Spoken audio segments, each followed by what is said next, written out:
Lalagyan natin ng mga liston to mga bro. Ang purpose ng liston mga bro, yun yung magpapaganda sa cabinet, yung mga aging ng cabinet. Yun yung nasa kanya. Yan. Yung mga nilalagay na yan, puro liston na yan mga bro. Alright? Lahat yan, lahat ng kanto na yan, merong liston. Yes! Ito yung ginagamit namin mga bro, liston. What? 1/2 by 1 inch. Meron namang ganito na 1 inch by 1 inch, kwadrado siya. Pero kalimitan ginagamit namin ito, 1/2 by 1 inch. Good lumber to mga bro.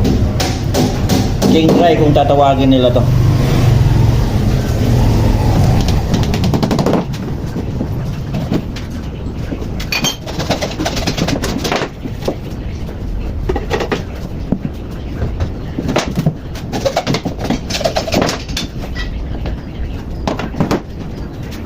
Lalagyan na rin natin ng stick wheel para kumapit.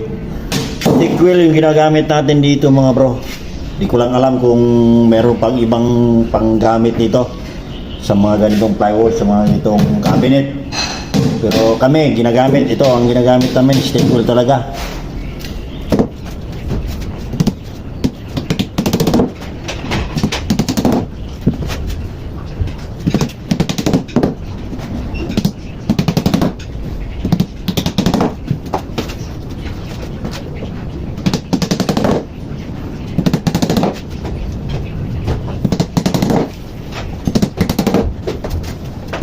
Ganyan lang pagkagawa mo. Pagdating naman sa hinges, ang kalimitan ginagamit namin yung concealed hinges. Yun ang maganda dito mga bro.